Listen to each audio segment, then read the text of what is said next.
Great, so welcome everybody. My name is, if you were here earlier, you'll know this, my name is Matt Matravers. I direct the Morrell Centre for Legal and Political Philosophy that sponsors today, and I'm chairing this session on a new world order.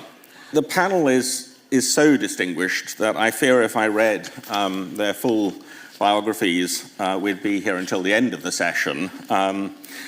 I'll abbreviate the biographies, but they are available on the website. So if you want to know more about the speakers, then please do look there. I'll introduce them, if I can manage to multitask, in the order in which they will present. So to my left is Rear Admiral Dr. Chris Parry.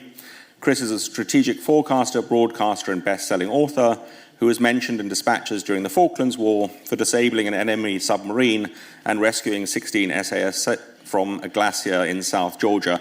I'm fairly confident, having done this for about 11 years, that I've never introduced somebody who's disabled an enemy submarine, so I might just shift my chair slightly right. You're above the surface. I'm above it. After reading modern history at Jesus College, Oxford, Chris spent 36 years in the Royal Navy as an aviator and warfare officer. He commanded the destroyer HMS Gloucester, the amphibious assault ship HMS Fearless, the UK's amphibious task group, and the Maritime Warfare Centre. As a Rear Admiral, he was responsible for determining the future strategic context for operations and leading the conceptual development of all three armed forces out to 2030. Nowadays, he runs his own strategic forecasting company, advising governments, leading commercial companies, and banks about strategic issues, high-level leadership, and systemic risk. The founding chair of the UK's Marine Management Organisation, he is an internationally recognised authority on existing and emerging aspects of the marine and maritime warfare environment. Going next will be Evie Aspinall. Evie is the director of the British Foreign Policy Group, an independent, non-partisan think tank based in London, which focuses on the intersection between domestic and foreign policy.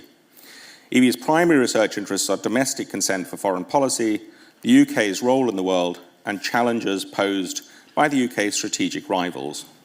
Evie holds a BA from the University of Cambridge and MSc from King's College London, and has previously worked at UN Women UK and the Future Leaders Network. She's a regular commentator in the media on issues pertinent to UK foreign policy. Next to Evie is Sam Greene. Sam is Professor of Russian Politics at KCL at King's College London, and prior to moving to London in 2012 to join King's, he lived and worked in Moscow for 13 years, most recently as director of the Centre for the Study of New Media and Society at the New Economic School and as deputy director of the Carnegie Moscow Centre. He holds a PhD in political sociology from the LSE. With Graham Robertson, he co-authored Putin v. the People, The Perilous Politics of a Divided Russia, and he's also the author of Moscow in Movement, Power and Opposition in Putin's Russia. And Sam's books are available from Fox Lane Books outside the room, and at the end of the session, we'll be happy to sign them. Finally, at the end of the row is Dr. Tom Harper. Tom is a lecturer in international relations at the University of East London. His PhD at the University of Surrey was on the topic of China's international relations in Africa, and he has written about Chinese foreign policy in the developing world for several online platforms, including The Conversation. Prior to working at UEL, Tom taught at Beijing Normal University in China. He speaks Mandarin, Chinese, and Japanese, and is currently working on projects related to the Hanfu movement in China and global Britain as a foreign policy concept. So we have a fantastic panel, and we're going to move broadly in a narrative from general considerations about the world order through to considerations more specific to Russia and then finally to China. So with that, can I ask you, Chris, to begin? Well, thanks, Matt. And can I say how delighted I am to be here? There's a saying in Wales that says that old friends are like gold, new friends are like silver, and we value both of those. And that's how I feel about being at York today. I should also preface my remarks by saying I'm not a pessimist. I'm an optimist who worries a lot. And that really will frame what I'm going to say to you today. Let's start off. If I'd been giving this chat 6 months ago, I'd have said that the world is split really into two blocks. and with about 152 other countries in between trying to worry about where they should be in the world. So those two blocks consisted really of Russia, China, Iran, and North Korea, essentially looking out for their national interests, but also collectively looking out for their combined interests and not getting in each other's way. What are they seeking to do geopolitically? They're seeking to de-Americanize the world. That's what they say in their own literature. And also to dominate the continent of Eurasia. And they refer to Europe, where we live, as a tiny promontory on the end of our continent.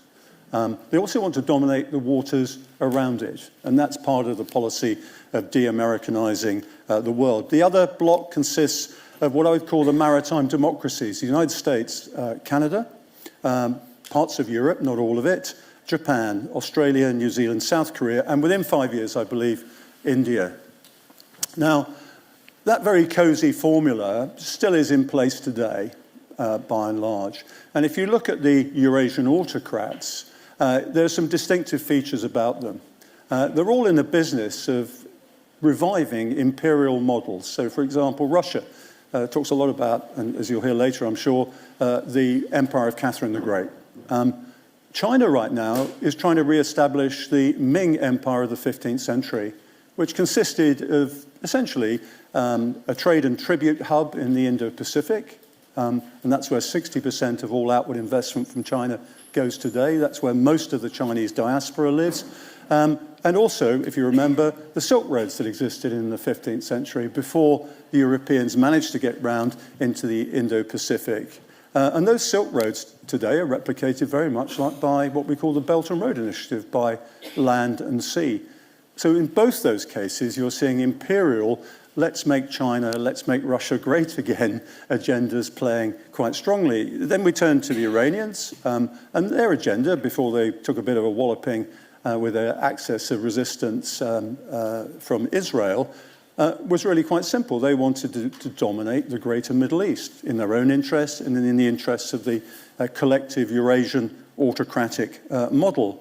And if you talk to any Arabs, they don't talk about Iranians, they talk about Persians. And that tells you exactly what they think about the imperial pretensions of Iran. Now, that's the broad framework I would talk about in terms of the bloc system that we had and we do have today. The other 152 countries are saying, well, where are we in this?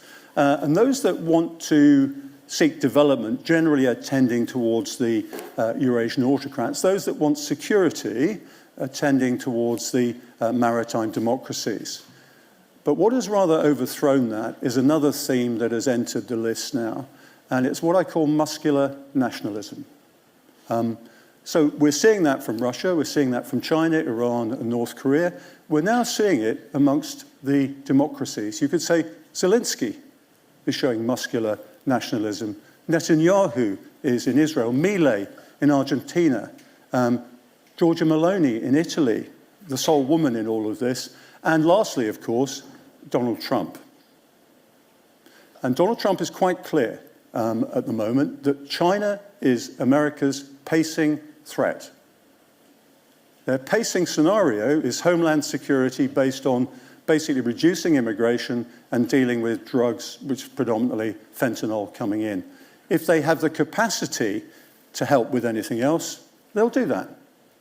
And that's what's changed. And the way I describe it is, in the past, if there was trouble in the world, the Americans would say, hey, we're the sheriff. Okay, we're the sheriff. Here's a few deputies' badges. We'll go and deal with the situation by forming a posse. You and I in New York call that a coalition, by the way. And when it was over, we'd come back and it would be over. What's happening now is America is saying to the world, if you don't invest in your own security and defense in Europe or in the Indo-Pacific or anywhere else, the posse isn't forming. But we might send the cavalry if we're not focused on China and these other issues. And that is what has changed in the world. First time in my life and in your life that we can't wake up in the morning and say, America will come and help us out. And that is the key issue for Europe nowadays, which is why, as you've seen, there's real impetus, thank you, my boy, real impetus, he agrees with me, real impetus now to actually increase defense budgets in the face of a considerable threat that is coming from China, Russia, and also Iran, And what you won't know is the nuclear ambitions and ballistic missile capabilities of North Korea will soon be able to reach Europe. So we're in a dangerous world, ladies and gentlemen. It's a volatile world, and we're going to have to get to grips with the fact that the same missiles that are currently hitting Kharkiv and Kiev can also hit Kent and York. Thank you. Thank you very much. Evie. I love how you started that by saying how optimistic you were and then was talking about how Kent's going to get hit by missiles, which probably says a lot about the state of the world. I'm simply going to touch on what I think are kind of the key-ish trends in this more fragmented, more dangerous, kind of more multipolar world that we're starting to see. I think the first trend, and some of this Chris has touched on, and probably the most visible, is that the United States is retrenching. It's stepping back from institutions it helped build, such as the World Health Organization or the Paris Climate Agreement, which for so long have been key cornerstones of what the UK, the West, and the US have held dear, and which have kept kind of the global economy and global society working. Crucially, I think this is not just a Trump problem. It's a trend. Obama and Biden and whoever comes after Trump will all have this kind of longer-term trend in which we see the US pulling back. And that's because, first and foremost, the average American in the public is fed up of kind of being this global power, of being the global policeman. Regardless of whether they have themselves benefited from that, they don't feel like they have. And so they're no longer interested in it. They're like, why are we sending all this money to do a war in the Middle East or to give aid in Africa? We're fed up of it. We want to focus on our own domestic issues. We want to feel more money in our own back pocket. That's a trend you'll see across foreign policy and across all regions and continents in the world. Trump, then, I think is best described as an extremity, but not an anomaly. And we therefore need to prepare for a world in which the United States is no longer the sole dominant power. The second trend, then, is a rise of global powers. China being the kind of first and foremost of those, and what we touched on later on, but is particularly exerting its influence in Africa through the Belt and Road Initiative, and working hard to build friends and partners and alliances there. But more widely too, the global population shifting, so is the global economy. India very soon has already overtaken the UK and will soon become the third largest economy in the world. The other very notable place is South Africa, which is becoming increasingly geopolitically important. Both those nations are rightly calling for global changes, and changes, this will change who has power and whose rules rule in the global order. The third trend is a deepening of geopolitical divides. You'll have seen the harrowing images from Ukraine, Israel, Palestine, and perhaps less so, but Sudan equally importantly. What we're seeing is in these conflicts, nations are increasingly picking sides. We see Russia, China, North Korea, and Iran starting to align more around these issues. They're not a coherent bloc yet. They're not in the way that the West is, but they're certainly formalizing. And where they do, that will become an increasingly dangerous force. And the fourth trend is a decline of multilateralism and the global values that supposedly accompany it. Again, this predates Trump and is a wider trend where we see a crisis of legitimacy over these institutions that have become increasingly politicized, ineffective, and critiqued for their ability to only really serve the West. The value of the United Nations, particularly, is becoming increasingly questioned. But with the rise of new global powers and the abandonment of these from places like the United States and other Western powers, the values that underpin those institutions are also being questioned. International law, free trade, human rights. And so we're now in a global contest over ideas as well. I think one of the sharpest kind of illustration of this decline of global values is around recent aid cuts, which have been very prominent in the United States, but also here in the UK, both of which have been driven by a broad disillusionment among the British public and the American public with international aid spending, which is not seen as a priority. This is seen too in Europe, which is increasingly moving in a similar direction, in which we're in a world where we're seeing kind of international support and help as a nice to have in a critical, very defense-focused world where people are very worried about their own economic situation. And so the global values that many of us have held dear, I think, are under threat both internationally and domestically. So to the bit I really focus on, which is where the UK fits in the world. For me, the UK is now a mid-sized power with outsized influence. So we are not the United States, we're not China, we're not Russia, we're not Europe either. And so with that in mind, our influence has dwindled, but we do nevertheless have more influence than most, not least as a result of colonialism. We then have to think about how we use that for good and what we can do in the world. The first then is around the United States. Whether we like Donald Trump or not, the reality is he quite likes the royal family and he quite likes the UK in relative terms. And so there is an opportunity for us to be a bridge between Europe and the United States, which is a benefit to us and to our European partners, most importantly, Ukraine. The second is that we must focus where our responsibilities are highest, which is first and foremost to Europe and European security. And then we must think about our responsibilities beyond that. What kind of actor do we want to be in the world? And crucially, where are our strengths? Gone is the era where we would kind of be big and bolshy and all over the world, having an impact. Let's think about what the UK is, what we're good at: higher education, law, science. Lean into those strengths and think about what we can genuinely offer the world. Thank you very much. Sam. Thank you. Lots to respond to there, and I'm going to try to leave that for the conversation. But I might pick up on one thing that Chris said to begin with, which is that he's, I think you said you're an optimist who worries a lot. The phrase I've been using for my sort of existential position is cautiously not apocalyptic.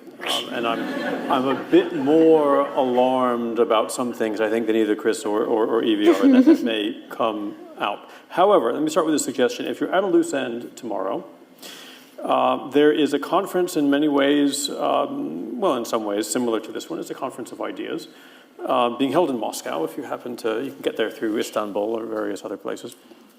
No direct flights to Russia at the moment.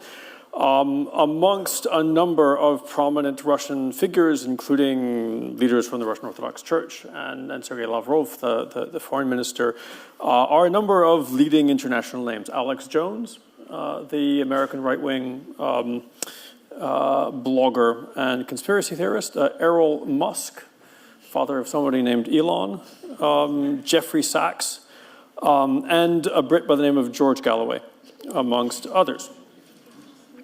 The core of that conference is going to be around a manifesto that was published just a few days ago under the title of Russia 2050. It's a vision for the future of Russia and the future of the world. And just a few quotes from that to get you an idea of where things are headed. Liberalism, it says, is degradation. Sorry, I'm translating as I go, but is degradation, is disintegration, and is death. It is the dictatorship of the minority and of cancel culture. It is persecution of Christianity. It is open propaganda of Satanism. So you know where they stand, right?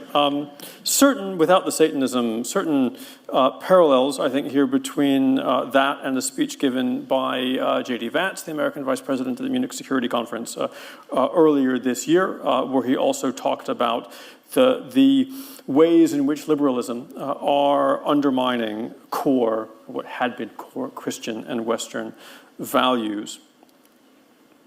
The document goes on to say, Russia, having thrown down an open challenge to the hegemony of the West, has entered into a fight not just for its own sovereignty, but for the right of every country in the world to develop as it sees fit. And this is a call to those other 152 countries that Chris was talking about earlier, and to the parts of the world that Evie was talking about a moment ago as well. Again, in some ways resonant with something that Donald Trump said on a visit to the United Arab Emirates just a couple of weeks ago en route from picking up his new airplane from Doha, in which he said that the era of the U.S. telling people how they should live their lives is over, right? And that we should let countries live as they please. Again, in many ways, a pleasant idea. The report goes on to say that Russia's mission is to defend the world against evil and to prevent the establishment of hell on earth. And that's not a paraphrase. It's a lot of religious sentiment in this document. Goes on to say that Russian history has made it very clear that development, in terms of industrial development, economic development, social development, in Russia only occurs under conditions of autocracy. And so it calls, among other things, there's a lot of ideas in there about moving people out of large cities and into small towns, returning back to the land, a lot of pro-natalist policies of essentially freeing women from the necessity of working outside of the home, and other subsidies for mortgages for people with large families and that sort of thing, right? But it says that there should be no term limits for the president of the country, and that he should have the right to directly appoint his successor. The document also identifies an explicit alliance with what it calls the Trumpist revolution, and says that the idea of the death and the end of liberalism is not just a Russian idea. It is reflected in events in the West, chiefly in the United States. Now, there's a lot of ideology going on in this, and a lot of that is genuine, but a lot of that is window dressing. Right? And I think that what we're seeing is more than a situational coming together of ideas, East and West, and more, I think I would argue a little bit with Evie here, more than Russia taking advantage of a long-term trend in American foreign policy. We have seen a shift for a long time towards the Indo-Pacific from Washington. We have seen decades of frustration with European military spending. Also from Washington. But what we see now that I think is new is an emerging coalition that involves both Washington and Moscow for what I would call the unencumbered power of the state. Right? A state that is unencumbered at home by democracy and by concepts of universal rights. Right? We're seeing Trump, it was just announced today, put the National Guard at the service of immigration authorities in Los Angeles to quell protests there. But also a state that is unencumbered by obligations and by alliances, right? That finds relationships like the relationships with NATO and its European allies, or like Russia's adherence until recently to the Universal Convention on Human Rights and the Council of Europe, as, again, encumbrances that impede the freedom to transact flexibly in a global system. This is something that Putin has pursued over the years. It's something that others, Orban, Erdogan, Netanyahu, have pursued. And it's something clearly that the American right would also like to be able to pursue. The ability to transact and operate in the international system in the interest of the regime and the people who rule the regime, rather than in what we might think of as the broader national interest or the national interest of a democratic public. Within this, the core impediment, I think, for both Moscow and Washington, as they see it at the moment, is not China, it is Europe. It is Europe as a normative superpower, a community, a political community that is made powerful not by force of arms, although Europe is becoming more powerful in terms of arms, but by rules, by the consistency with which its rules are applied and can be extended to its trading relationships and socioeconomic relationships with neighbors and other countries around the world.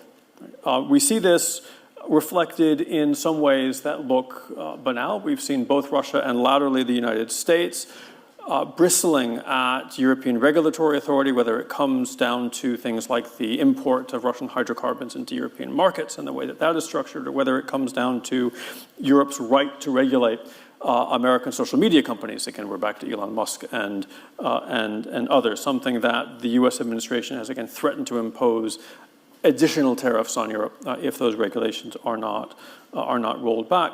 But it comes about in other ways as well. The war in Ukraine, fundamentally, having begun in 2014, is not a war about NATO. It was a war started over a trade treaty, a deep and comprehensive free trade agreement between between the European Union and Ukraine, and a Russia willing to put military force behind what is fundamentally a trade and economic dispute in the first instance. That has jarred Europe into a different kind of geopolitical thinking with its relationship with with Russia, but the emerging alignment between Moscow and Washington creates a very different set of challenges for Europe to deal with. Essentially, the question becomes, can Europe find a way of simultaneously deterring Putin and containing Trump? I might flip that question and ask whether Europe has a choice.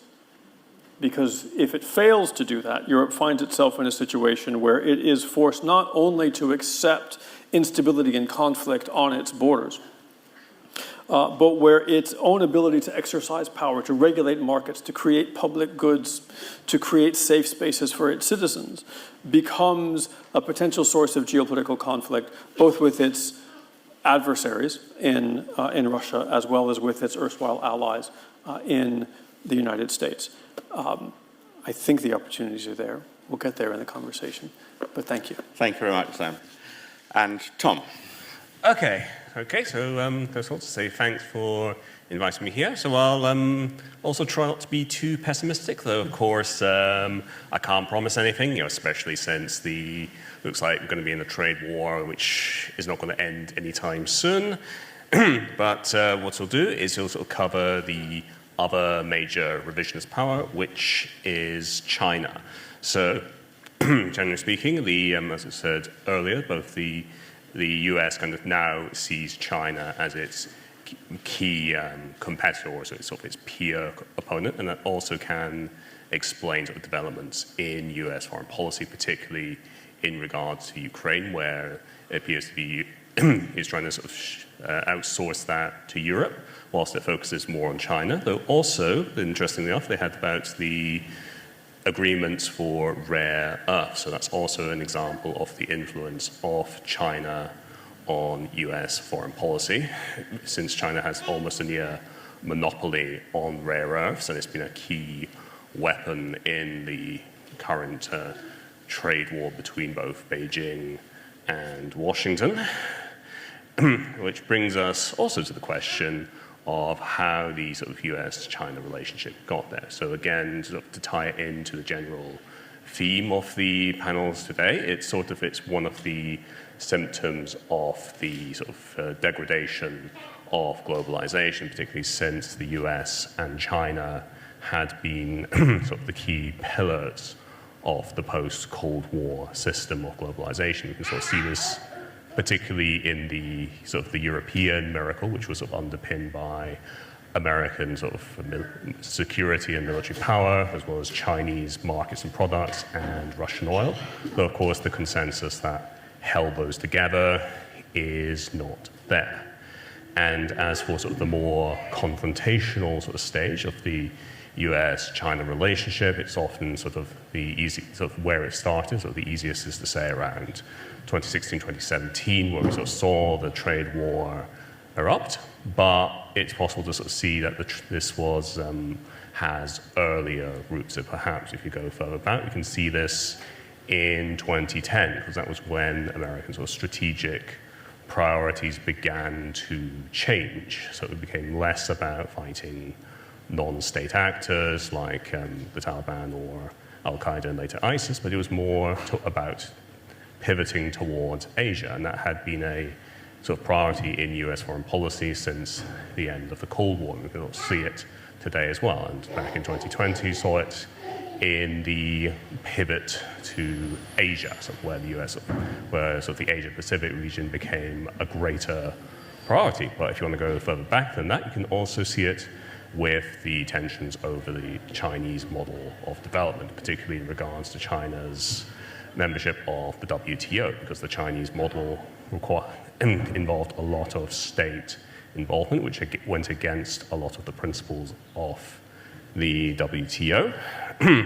But what we can say about the Trump era is this: you can see it as this is when the more sort of confrontational state of the US-China relationship was formally codified. So you could sort of see that in the first Trump administration's national security strategy, where sort of the key focus was on not so much combating non-state groups, but against revisionist power. So nations like China and also Russia, which we heard about earlier. So to talk about the revisionist power label a little bit. In some ways, this does very much apply to China in that it does try to alter the established system in some ways, particularly since it feels that the current system is not reflective of its economic status.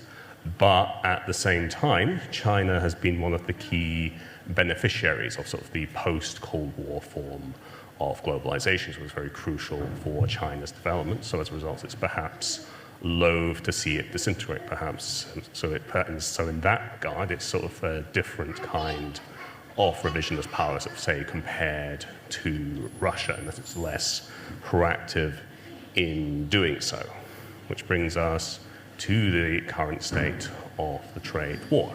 So I think the key difference between sort of the original trade war, which started in the first Trump administration, and the current phase of it, is that the Chinese response is very different. So the Chinese response this time is much more proactive. So in the first trade war, there was almost minimal sort of response from China, or it was quite small compared to the US response. But now we're seeing a much more aggressive sort of stance taken by China, particularly in regards to the sort of the restrictions on rare earth, which of course is very important for a lot of industries, including like car manufacturing and of course the defense industry. So rare earths are a key component in many of those technologies.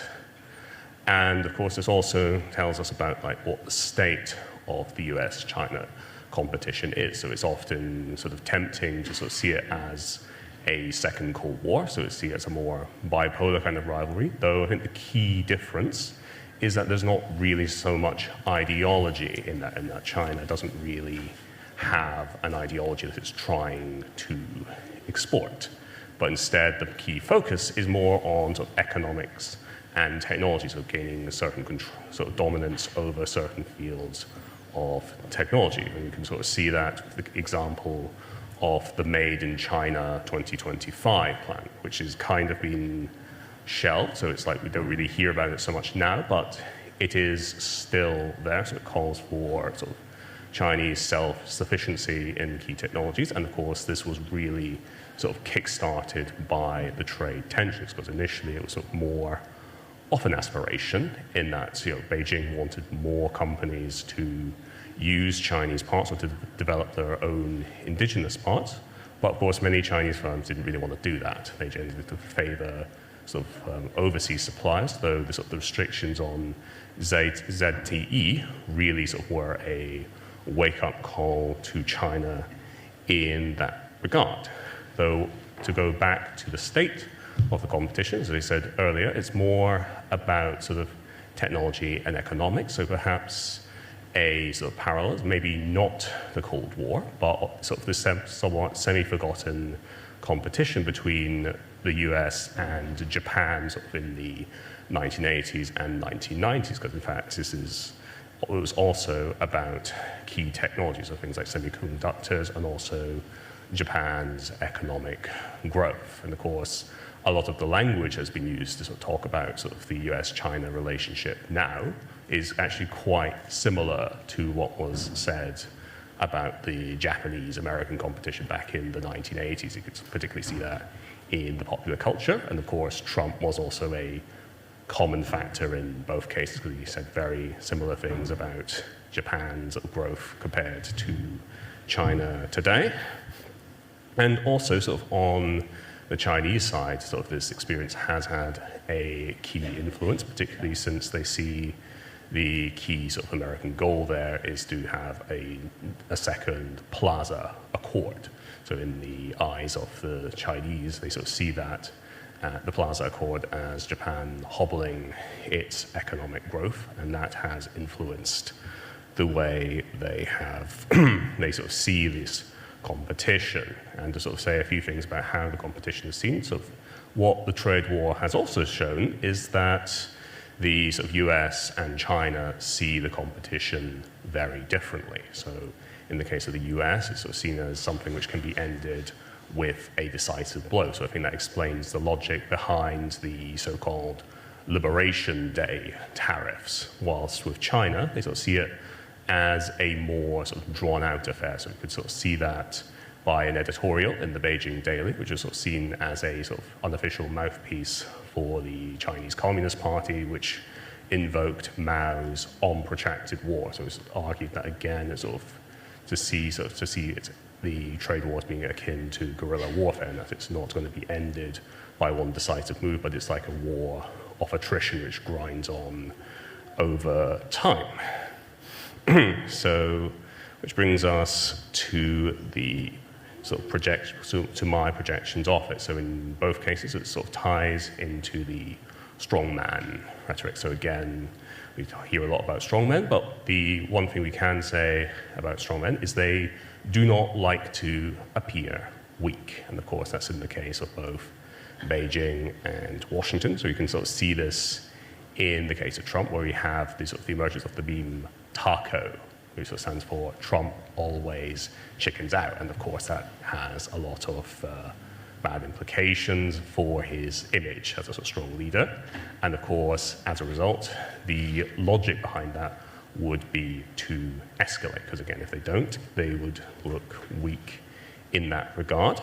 But equally, it can perhaps be Trump maybe positioning himself as a deal maker, because you can say perhaps by doing so you can say, I am the only one who is able to make a deal, because he can sort of use it. The fact his rhetoric was quite strong on China to show that, you know, he's the one capable of making a deal. Whilst for China itself, it's perhaps sort of it's related to its own role. So its foreign policy has really changed over the past few years. So it's not so much about economic development, but also it's about its status. And we can sort of see this in initiatives like the Belt and the Road that was mentioned earlier. So it's again more a question about its status. And sort of to say on my final note of that, it's the trade war will perhaps not always be quite so confrontational, but it's something which is not going to be going away anytime soon. Great, thank you very much, and thank you to all of you. So, I don't wish to continue the theme of pessimism, but I guess as an opening question, I mean, if what you've all said is right, who do you think has most to worry? Because it strikes me that in a sense, what you've described is in many ways a return to roughly a world of sovereign states, bigger and smaller, and more important and less important, and a reduction in what one think of as sort of trans-sovereign norms, international human rights norms, international organizations, and so on. If that's the case, one would hope that rational self-interest would suggest places won't go to war with one another, although history suggests that's not quite right. But it looks as if the real losers are going to be people within states who lose the protections of even sort of some acknowledgement that there are international norms, that there are things that states shouldn't do. So given where we are, who do you think has most to worry? Well, I think we need to accept that the rules of the game have changed. This is not a world we grew up in. And the way I've summed it up recently is really two historical examples. We're in a world now that Lord Palmerston would recognise. And he said, you know, we don't have permanent allies, we don't have permanent enemies, we've got permanent interests. And the legitimacy of most regimes in the world today will be concerned about delivering on national interests to maintain their power. As my colleagues will know, Sam and Tom will know, the overriding decision-making apparatus in China and Russia is about regime survival. Believe it or not, it's the same in democracies as well, except you get the choice to get rid of them occasionally. So that helps. But legitimacy counts. So that issue about Palmerstonian doctrine applies again now. Worryingly, there's another historical example. Those of you who know Greek history will know in the 5th century BC, a town called Milos said, look, we don't want to get involved in this war between Athens and Sparta. We'd like to be neutral. And the Athenians said, look, that sort of logic is only possible between powers of equal power. I'm afraid the powerful do what they want and the weak do what they must. Ladies and gentlemen, that is the world we're in today. And whether it's economic, military, strategic, those two principles, I'm afraid, underpin everything that is going on at the moment. And all the things we've been used to are going to be, I'm afraid, affected by those things. And you'll find that to maintain legitimacy, regimes in both autocratic states and democratic ones will do almost anything in order to maintain power. And that's, I'm afraid, what the world's normally like. It hasn't been like that in the last 70 years. That's the point. The normal state, I also have to say, of the world is war, not peace. And one of the things I've been saying to my students lately is, stop talking about peacetime. We're in deterrent time, or we're in wartime now. Because that is what I'm hearing from all the military doctrine that's coming back from China and Russia at the moment. I'll give you an example of how differently Russians speak. I was listening to a lecture, happily I'm able to understand some Russian. I was listening to a lecture from the Frunze Academy, which is basically the mid-level staff course. About 300 officers listening to a general, and one of the very bright officers who wants a career jumped up and said, General, how are we going to win in Ukraine? And the general simply said, we are going to throw corpses at it. And they all jumped up and clapped him. And that shows you how different these are. And one of the values of people like Tom and Sam is that we can look from our potential opponents from the inside out, not as we would like to see them. And be in no doubt, the way Russians think, the way Chinese, Iranians think, North Koreans especially, is totally different to the way we think about rational self-interest. I mean, China, Tom will tell you, China, for example, thinks there are two things that dominate every decision by the Permanent Politburo: regime survival, social stability. Nothing else counts, even economic growth. Same in Russia, regime survival to maintain the payments to the 350,000 people that benefit by exploiting the rest of the population. It's a hard world, and we're good for that. I'm maybe not quite so pessimistic, because I think that is the world that some people want us to live in. And I'm not quite sure we're there yet, and I'm not quite sure we have to resign ourselves to being there. I do read the history a little bit differently. We don't have to go back to 5th century Greece to find the idea that might makes right and the law is what you can get away with, right? That, in fact, we find that in Yalta. Right? And the division of Europe into states that could not be allowed to come to war with each other and other states that could not be allowed to provoke that war, right, is very much the logic that Russia has sought to reestablish with its invasion of Ukraine, and is very much the logic that some in the West who have taken Russia's side, frankly, in that war, are also arguing that the important thing, and it is clearly important, that the United States and Russia not come to a nuclear conflict. Right? That would not be in anybody's interest, least of all Russia's interest. They understand that, I think. I'm fairly certain. But at the same time, right, that does not need to be an excuse for accepting that Russia can claim super sovereignty over any of its neighbors, and that those neighbors must be forced into accepting that for the purpose of avoiding a war between the United States and its allies and Russia on the other side. And the world as a system of human beings is already resisting that, right? Ukraine was supposed to lose this war in 3 days. The Russians thought it would be 3 days. The Pentagon thought it would be about a week. Right? We're 3 and a bit years into this war. Ukraine has not lost. Ukraine could have done a lot better if it had more consistent support from its partners, particularly the United States, but Europe as well. But it's an illusion to think that you can impose a political settlement on a population and that it will not resist that settlement if it is not found to be in its interest. We can look at Syria and the fall of Assad in an unexpected manner just a few short months ago. But again, we can go back to the post-Yalta period and look at Hungary and Poland in 1956 and Czechoslovakia in 1968 to know that even in the most difficult of circumstances, populations do resist.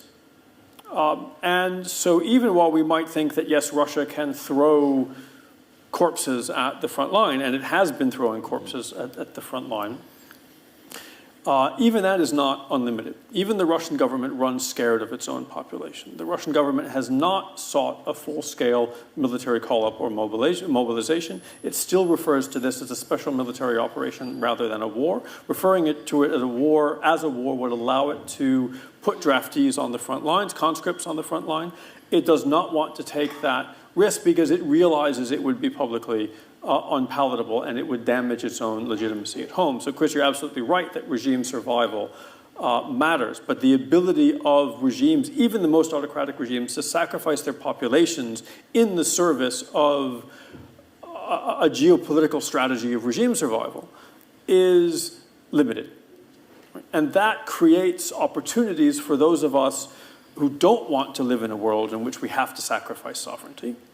And to be perfectly honest, Trump is asking us to do the same thing. This is a world that Trump himself wants to live in. So when he points at Canada and talks to Governor Carney or Governor Trudeau, when he points to the Panama Canal, when he points to Greenland and says Denmark should give it up, right? Muscular nationalism. Yeah. Right. I mean, this is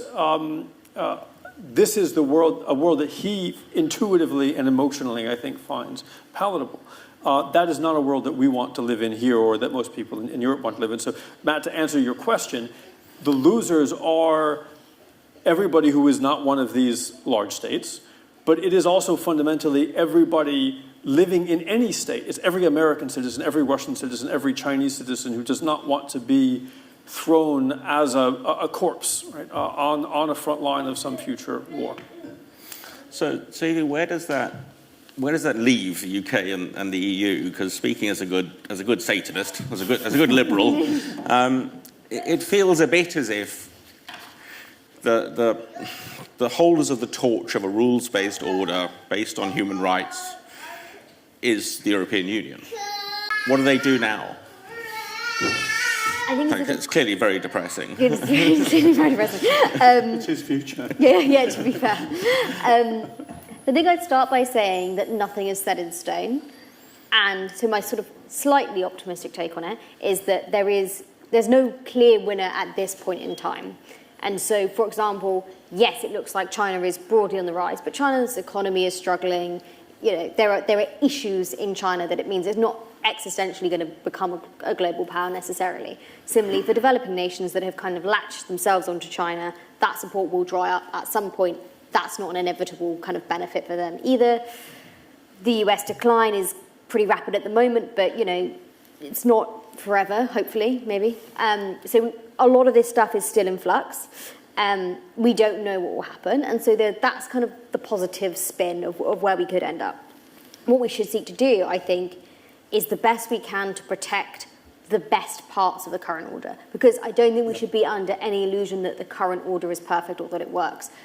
Institutions like the United Nations were great at the time in 1945. They were a really great thing to set up.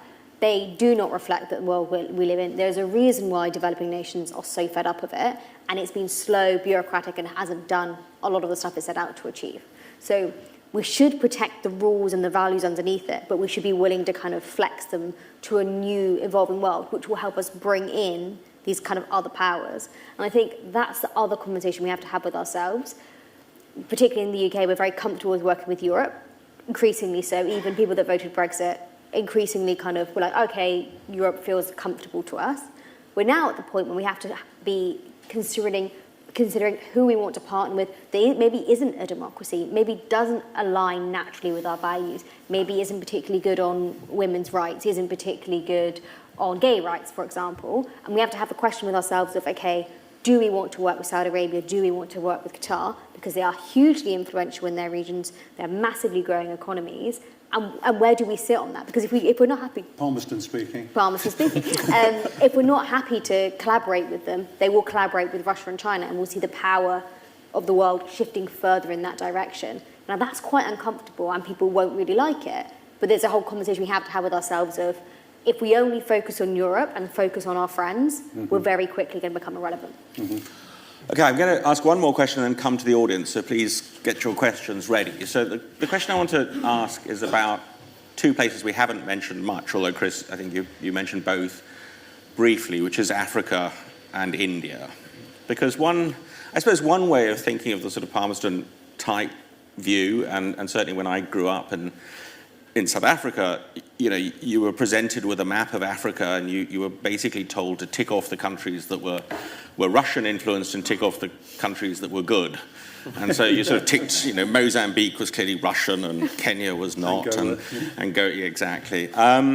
But that now seems, and certainly there are echoes of that language about China in particular, about China's investment in Africa, but it seems, how can I put it, patronizing to treat this enormous continent with an enormous potential as just a playground for great powers. That doesn't seem right anymore, though it might have seemed right in the 19th and 20th centuries.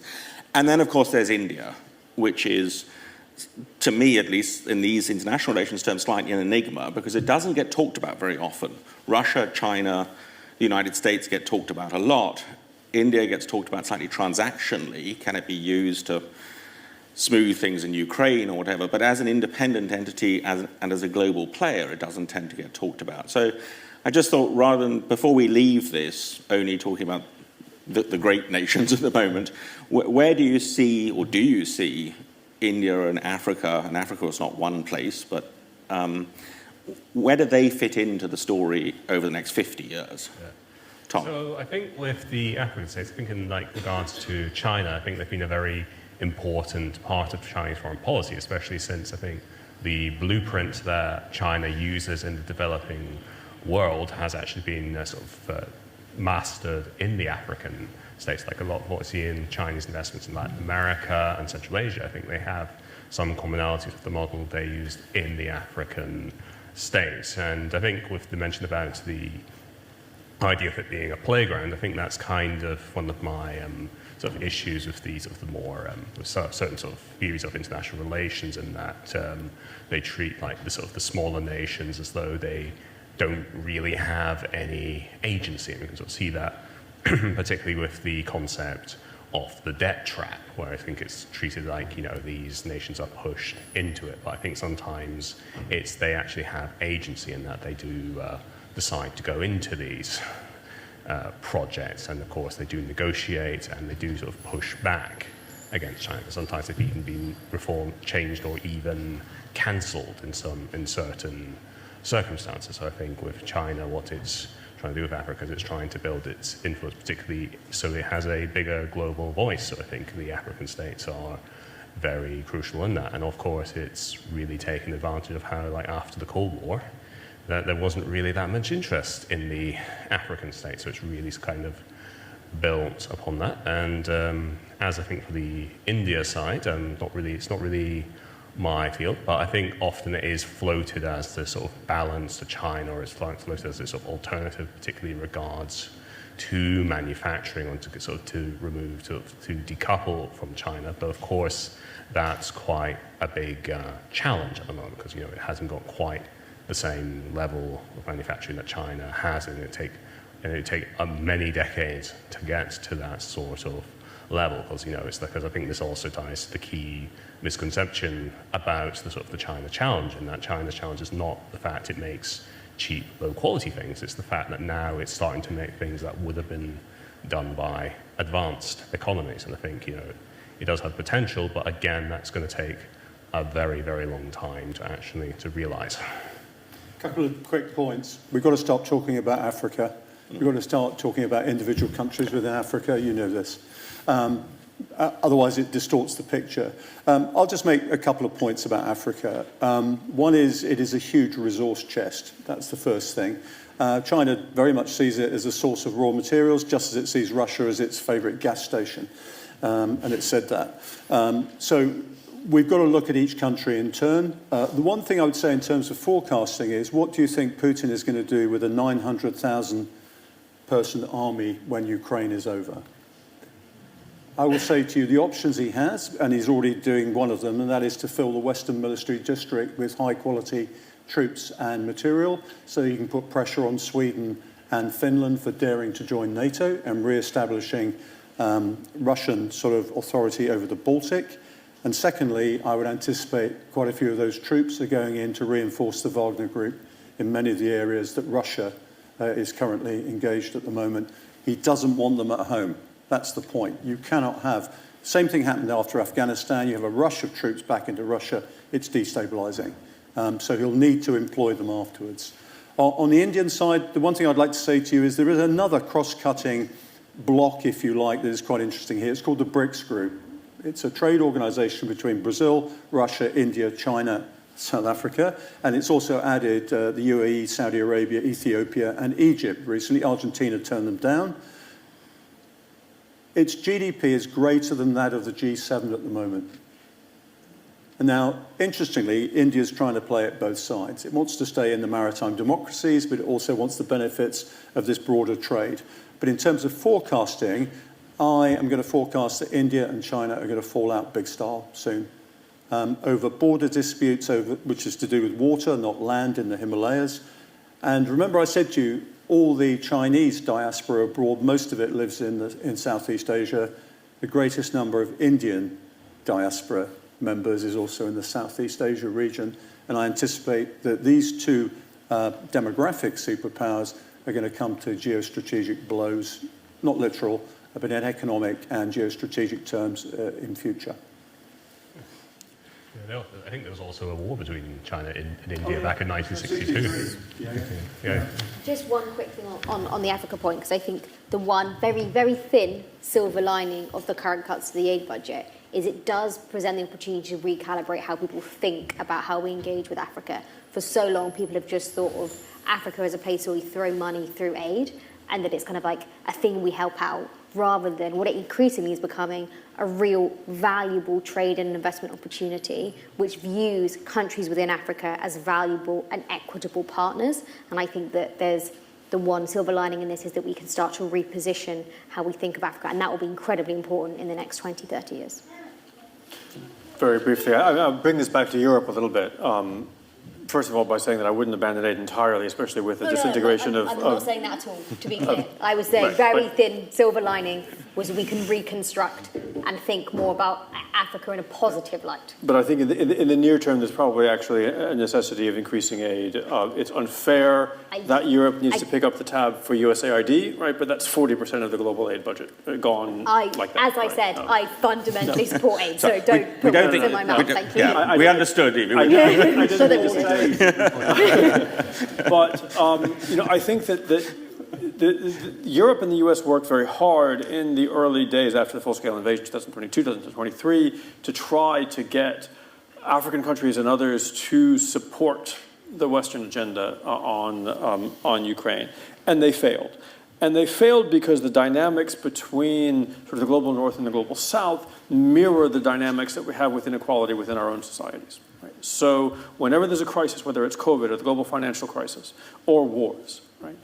The rich get richer, the poor get poorer. We have systematically failed to live up to not just aid obligations. In fact, we probably done relatively well on aid obligations, but climate mitigation obligations, promises that we made in terms of COVID diplomacy and providing vaccines and providing other pharmaceutical licenses. We have not given countries, whether populations or governments, reason to believe that in difficult situations, and the very difficult situations that they live in, that we've got their backs.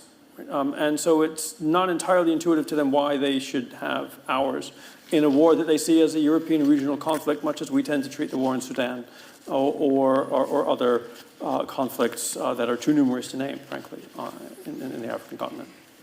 Okay, so can I come to the audience? And I'm going to take two questions at once. So I'll work from the top because the microphone's at the top. So the gentleman in the red jumper and the gentleman in the grey jacket. Thank you very much. My name is John. I work here. I teach undergraduate students and postgraduate students, and I ask them hard about the questions about the future of the world.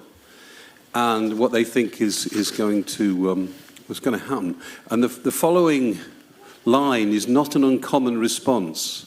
That what we're seeing is the collapse of civilizations. We're in it now, and we're seeing fights over resources which are symptomatic of that. We're seeing the return of feudal barons and all the horribleness that goes with that. Now, I teach these people, and I have to try and give them some hope, or give them some grounded hope, give them some future, give them some reasons why that dystopian hell is something that they can fight against and find answers for. Can you? You've all spoken about not being pessimistic or not being, thinking the end of the world is here. But can you distill for me and offer me a set of grounds which I can give to my students? Okay, before we take that, the gentleman right in front. Well, I'll throw even more gloom and doom. It's interesting to refer back to Palmerston. Fundamentally, in Palmerston's day, Palmerston needed a population. He needed men down coal mines digging coal. He needed people in the fields harvesting. These regimes who are desperate to survive now simply do not need their populations. And the first place that perhaps where this comes out is Saudi Arabia. You go to Saudi Arabia and you realize that there is a regime there, and it simply does not need all those people. And this is increasingly the case all over the world. And I don't hear this being talked about very much, and this is why Russia can throw corpses at Ukraine, because Russia simply does not need people. It has a regime which digs an oil well, oil comes out of the ground, and they're all quids in. What do we as the people, how do we cope? Okay. Who wants to have a go at one or other of those? Okay, right. How long have you got? Right. Briefly. First of all, it's up to us.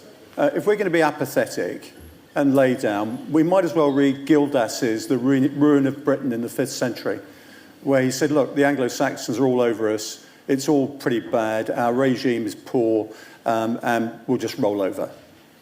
Or we can actually be more political with a small p. One of the things I find really quite frustrating is that we're not challenging enough in terms of critical thinking how we're governed. And we need to do that very much more. If we don't do that, we will simply be the victims. To the second questioner there, you simply become victims rather than actually be active participants in a democracy. I happen to believe, that we are probably in one of the best places on the planet. I've spent my life defending the values of this country. And unless we continue to be active defenders of what we believe and what we think is right, and unless we are strong in support of those values, all these bad things that your students think are going to happen are going to happen. It's as simple as that. Okay. That's the world we're in. Anybody else want to? Can I jump in just because my whole job is public opinion on foreign policy, so both those questions kind of really speak to me. And one of the big things we push for is trying to build public consent for foreign policy, thinking about narratives, particularly around international development, that can help build public support. It's incredibly difficult, but it is doable. And I think one of the challenges that we've seen, and what the Strategic Defence Review, if anyone's read it, came out last week and said, we need a public conversation about foreign policy and security policy, which brings the public with us. Because a lot of people are like, oh, well, day to day, the public doesn't care about foreign policy. It doesn't. But the moment there is a war on, the moment that Trump is ruining the global economy, they care. Simultaneously, I'd also say the positive side, as you say, young people are terrified, as a young person, just about myself. I'm also terrified, and I was very lucky to represent the UK at the G7 a few years ago as kind of a youth representative. There are initiatives like that I think are really powerful for bringing youth voices into the conversation, because they are genuinely the people that give me hope. They are so committed to these values. There are pockets that aren't, but the vast majority of young people really care about more constructive, collaborative international order. They're really committed to international development far more than older generations, and I think that's a really positive thing, and the more we can bring them in, the better. Okay. Very briefly to the question about, has it been worse? The Cuban Missile Crisis, right? With all the death and destruction in Ukraine, the Cuban Missile Crisis was scarier than this is, right? Able Archer the height of détente when things should have been reasonable, right, very nearly blew up the world, and only because sort of the right people in the right places, without anybody knowing about it, did the right thing, right? Able Archer, 1983. Exactly. I mean, should put the fear of God into us then, right, and should give us some courage now that we can come back from the brink. Very briefly on the second question, in some countries, maybe Saudi, yes. In Russia, Russia's biggest impediment right now to its war machine is a labor shortage. It is running 20% interest rates because it has to fight the inflation caused by a lack of workers. Now, part of that's because the workers are dying on the front line, right? But part of that's because you actually need people to make tanks and make 155 shells and everything else that you need to fight a war. Forgive me there, Sam, but they're being made in North Korea and China now, those 152 millimetre shells. Yes. So they've got this endless resource now to actually fight that war. It helps. We shouldn't underestimate their ability to continue this. No, we shouldn't. Just to cheer us up, of course, Chris is not from Yorkshire, so he doesn't realise we are in the best place in the world. So we'll come to here. Okay, gentleman there, and then I'll work my way down to here, I promise. So there's one there, and sorry, there was one. Okay, Greene, yeah. Yes, we were just discussing there about our own input into this by our government. We've got many scenarios of war all around the world. It's sad to see the continuation of infighting in the House of Commons. I think for the past 100 years there's been a stagecoach with a red horse at the front and a blue horse at the back, with the people in the coach being torn asunder. Would it be better if two horses were pulling in the same direction? Okay, and then a gentleman in green. Just wait for the cat, because it feeds to the hearing loop. I suppose I was going to try and offer some optimism in the sense of that while we always complain about or always sort of doom scroll about the sort of decline of the rules-based international order, actually, you know, the UN, China plays quite a sort of big part. They go to, on space rules, they talk about going back to rules-based society. You know, they are part of the climate change. We just need to sort of just understand that a organisation that was basically fit for purpose, you said, Evie, 80 years ago, might not be fit for purpose now.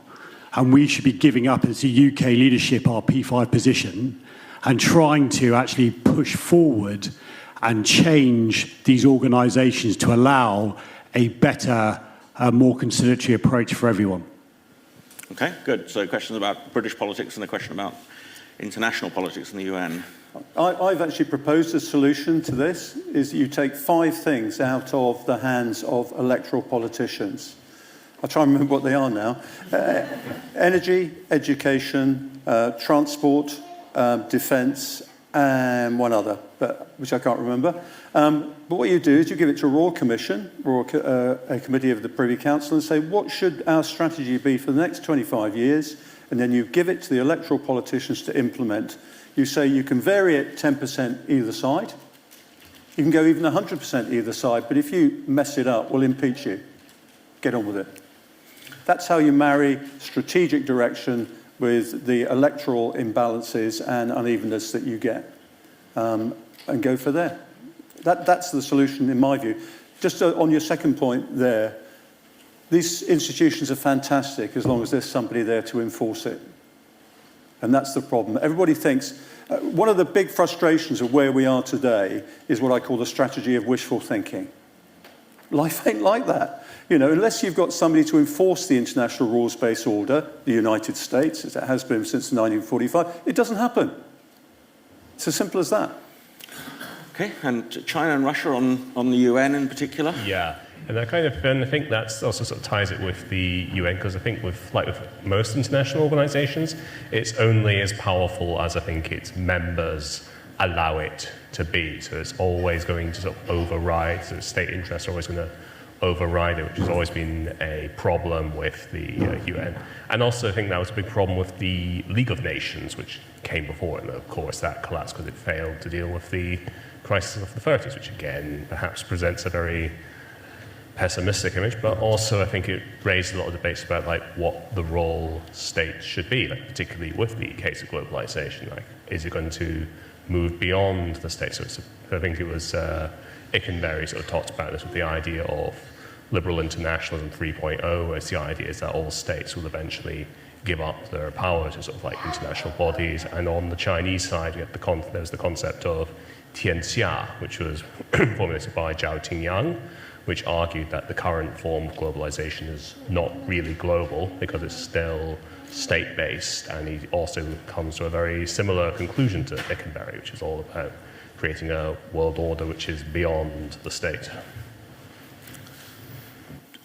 No, okay, so can we take the two gentlemen there and there diagonally?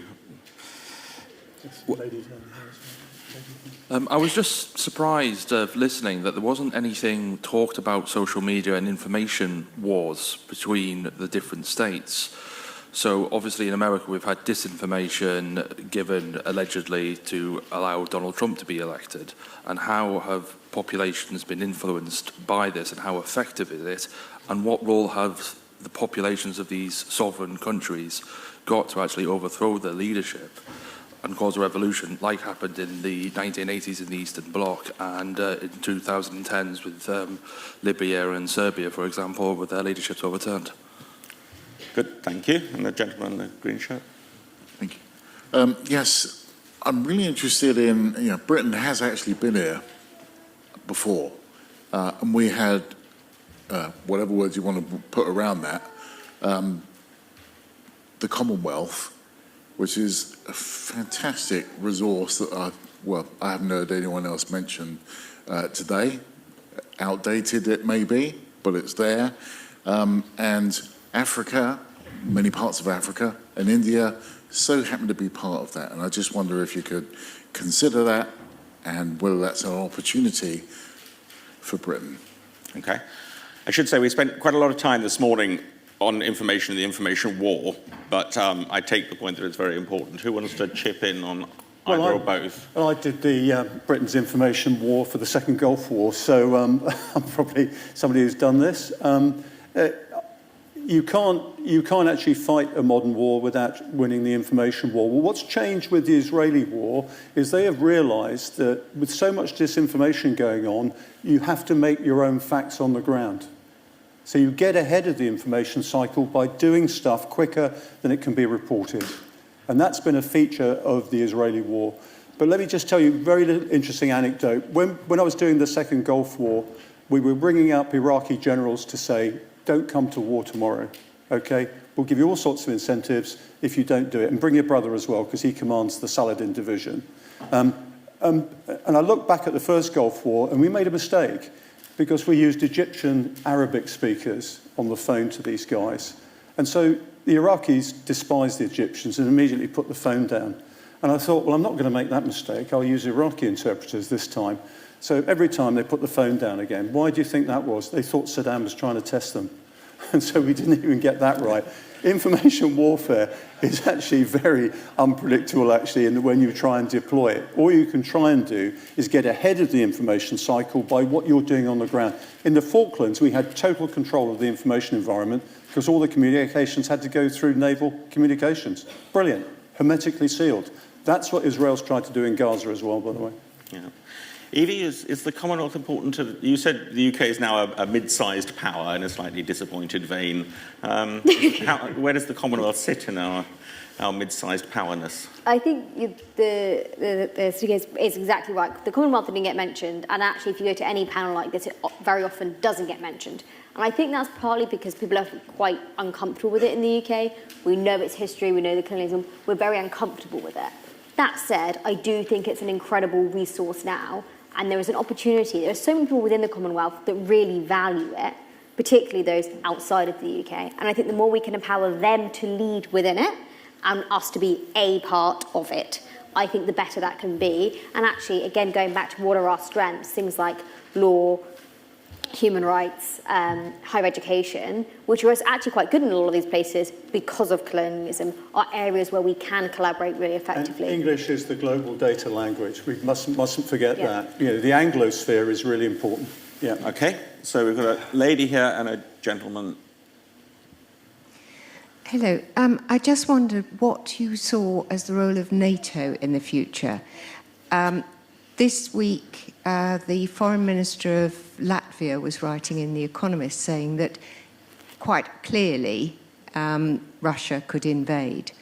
Now, if Russia invades, do you think NATO will back off? Okay, we'll take that question. I will take the chance to plug the next session, which begins at 3:30, which is precisely on Europe's security. But I'll nevertheless put the question, of course, to the panel. What happens after Putin? Is there a succession?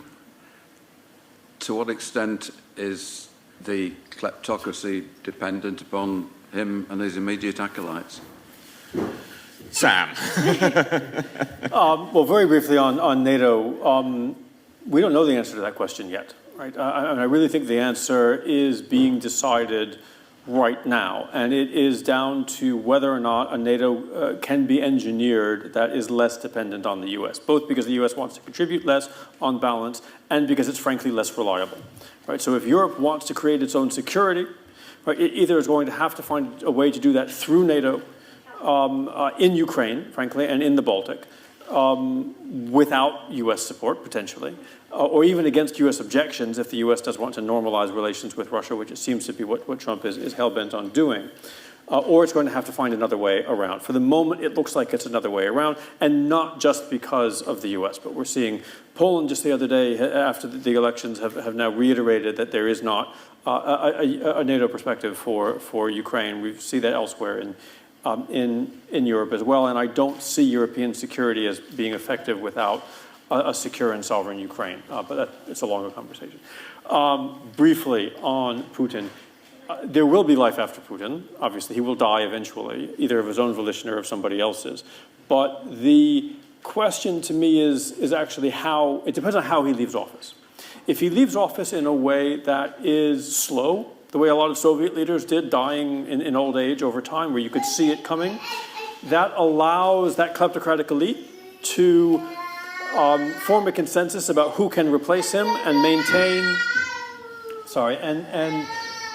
maintain the current setup of the system, right? And so we will see a continuation of the way that Russia is currently governed. If, however, he leaves office suddenly, either in a coup or because he dies in an unexpected manner, there will be a rush to the Kremlin, and those who don't get to the Kremlin rapidly will have to get out of the country rapidly. And that is a much less predictable and likely a much more authoritarian scenario. The odd thing, though, is that that is the scenario in which we're more likely to get to some kind of a democratic opening, because nobody who does that is going to be able to maintain enough control of the coercive apparatus and the media apparatus and the censorship apparatus in the short term to claim that public legitimacy. And the Russian population does still like to think of itself as living more or less in some kind of a democracy, and thus their voices count, right? So at some point, that system has to either institute military rule, which Russia has no history of, or it has to throw it open to some kind of a contested election. I think that the system will continue. I think there are enough people invested in it to continue. The guy I think I'm tipping at the moment for successor, as long as he doesn't go near a high-rise window in the near future, is a chap called Alexei Dumin, the governor of Tula province. He seems to be in the background all the time, but you never see him in the front. I think the system works for the people that work the system, so it will continue, is my view. NATO is going to continue. I think not in its present form, as Sam says. I think the Americans are more engaged with NATO than we think, to tell you the truth. A lot of their security, a lot of their interests are in Europe. The Arctic is something that's of real critical importance to North America, hence the Greenland issue. By the way, 4 American presidents have tried to get Greenland before. It's not just Donald Trump that's after this. And so as long as they're not engaged with their pacing threat, which is China, then NATO will hold firm. There is no doubt that we in Europe are going to have to start paying and fighting our way. There is nothing to stop Russia taking Latvia, Lithuania, and Estonia. They can drive from one end of the country to the other, from Kaliningrad and also from the Western Military District in 18 hours. It's what we do in response which is the issue, because we're going to have to get the places back. It's not a question of them just stepping over the border. They will invade and they will take those countries. So we might end up in a situation like we have in Ukraine where they occupy it and say, well, throw us off. And, you know, there's a nuclear issue here as well. And one of the issues that hasn't been discussed at any NATO summit is the extent to which Britain's nuclear deterrent, which is cheaper, by the way, than home insurance per capita, and it's a Rolls-Royce system, and of course is run by the Royal Navy. The fact of life is, unless Britain and France extends a nuclear guarantee to the rest of European NATO, we are going to see a real split on the nuclear theology side between America. You know, the decision is, does America risk its own cities for cities in Europe, for example? Hitler's view, who will die for Danzig, is here again. Yeah, gentleman in the blue. And we'll take one more, if there's one more. Okay, right at the bottom. Okay, we'll make the elf run. Hi. Hasn't been much said about the importance of climate change and energy in shaping geopolitics, and perhaps especially what you just mentioned about the Arctic in terms of that as a place of growing fears over conflict. Even China sees itself as a near Arctic power, but especially you look at the maps that are drawn and who's interested in what. And also just touching on what you also said, how worried do you think we should be about the rise of nuclear proliferation and the disintegration of treaties that were signed during the Cold War? Okay, there's a lot in there. We'll try and get to it. And we've got a gentleman at the bottom here, and then we'll call it a day. Hello, it's Confused of York here, really. In your presentations, I think you jointly said that self-determination, national self-determination, was the philosophy, common philosophy throughout the world.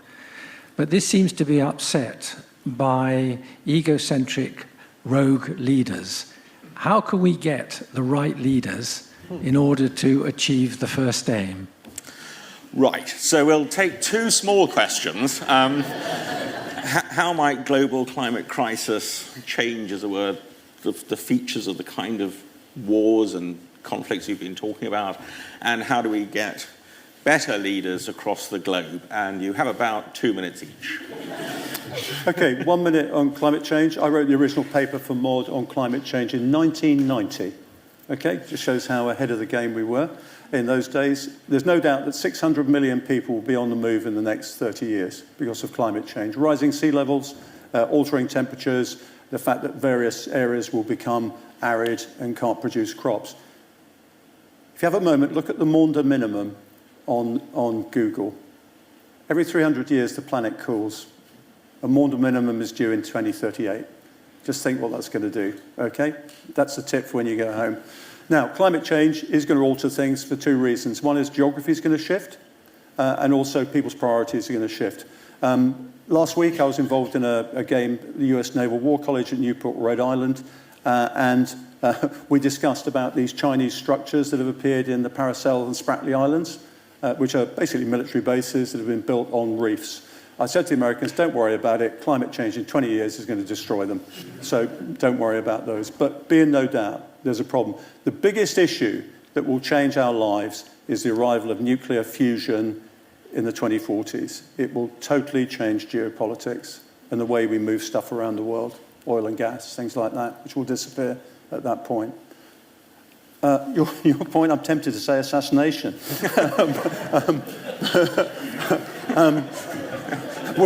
The University of York does not officially sanction the assassination of foreign leaders. Bizarrely, 18 months ago, I said that neither Biden nor Trump would run as president in the November election. This is on Wall Street. I was right with Biden. I was a centimetre out with Trump. And I did say the possibility would be there that he'd be assassinated. No, the answer is, I get to my original point. We've got to be more political and say, we don't like our leaders and we're not going to vote for them. We're not going to be tribal. We think they're useless. And we've got to start saying that in the ballot box, I'm afraid. We've got to be more political. We've got to energise our democracy and demand more from our leaders. And occasionally, we ought to co-opt people and say, that's the person we need to do this. If we want to sort out boats in the channel or drugs or whatever, get the best person to do it and give them the authority without actually setting the civil service jackals on them. Yeah. Okay. Oh, sorry. Conscious of time, I think Chris has covered up a lot of the climate change stuff. The one other thing I would add is that I think we're in a period where the climate crisis will be significantly deprioritised, partly because it's really hard to get anything to happen without the United States on board. And so the next kind of 3-4 years, the next COP, kind of dead in the water. Sadly, I don't think we're going to see a huge amount of progress. I don't think anyone is going to step up to fill that void, unfortunately, but I'd love to be proven wrong. On the getting the right leaders thing, I think it's a $1 million question. One thing that I think isn't talked enough about is the abuse that politicians get. If you actually think about it, would any of you want to be a politician? As you know, as someone that kind of 10 years ago might have said, "Oh, I'd go into politics." Right now, you see the fires at Keir Starmer's, you see murders of politicians, you see the abuse they get online. It's a really, we should hold them to account in a good and effective manner. And actually, at the moment, it looks like a really bleak job where everyone hates you, and it's really hard to do anything right or to really have any impact unless you're in the cabinet. So there's a broader problem about how we hold politicians to account. And vice versa, Evie. You can't have cabinet ministers calling people Nazis and fascists because they disagree with them. I'm sure you don't take orders well, but you be quiet. Sam. Climate, I agree that nothing's going to happen in the short term. You've got, of the 4 powers we talked about now, you have one in the UK that believes climate change is real and is trying to do something about it, doesn't have the power. You have one in the US that believes it's not real at all, and I'm surprised you got out of the Pentagon or the Naval College with them accepting the idea of climate change. You have one in China that is engaged but don't really understand their objectives. You have one in Russia that sees climate change explicitly as a benefit to them because it opens up the Arctic. So it's going to be a while, but I think the good news on that is that it's reality, right? So all these things that we see politicians doing, throwing up ramparts to end migration, right, is all going to collapse when you have the scale of migration that climate change is going to create, and the scale of the physical geographic change that Chris was talking about. And so we are going to have to deal with it one way or another. And some of these sandcastles, these ideological sandcastles that have led us to believe, or led some voters to believe that we can ignore reality, are going to collapse under their own weight. And to the leadership issue, I would again say, vote. It strikes me that in the last several US elections, a candidate with the name of I Don't Give a has won every single election. Right? They have gotten more votes through non-voting than Trump did, than Obama did, than Biden did, than Trump did again. Right? And that has to stop. But in order for that to stop, citizens have to regain the sense that government is actually useful.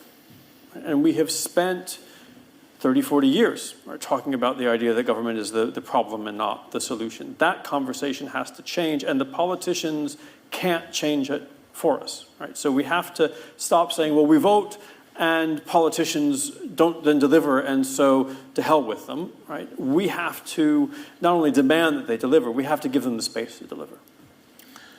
Okay, so I think for the sort of climate change, I think it's not just about conflict, but I think it's about how the economies are, because I think that the dominant economic model will have to change, and I think this is especially true with growth, which of course is a big problem, because I think it's one of these things which both sides agree is a good thing, but it's like where do we go from there? I think that's going to be the biggest challenge as well, and that's, I think, is one of the key stumbling blocks, as well as like the geopolitical considerations. But I think as for leadership, I think one of the problems, in my opinion, is that we don't necessarily get the best going into politics, because I think the ones who are capable tend to go into other fields, like things like finance or law, because politics is, again, quite a difficult thing, because you've got to be under a lot of scrutiny, and of course they're going to be saying lots of things about you, and I think for a lot of people that's just a lot of stress, and I think that's quite a challenge for them to go in. So I think that's kind of how we've ended up with what we have at the moment, which is not exactly great, but I think they have to find a way of trying to get people who are actually the most capable to actually want to join and make sure they actually are up to the job. Brilliant. So I'll ask you to thank the panel in just a second. Just to say that the cafe is open. There are books available, including Sam's books, outside. And the day continues in half an hour at 3:30 with a session on is Europe safe, and on European security in the current circumstance. So please do return for that. Thank you ever so much to the speakers. I'm always amazed that people come and lend us their expertise, and it's been tremendous. Thank you very much, as ever, to you, the audience, for your engagement. Thank you.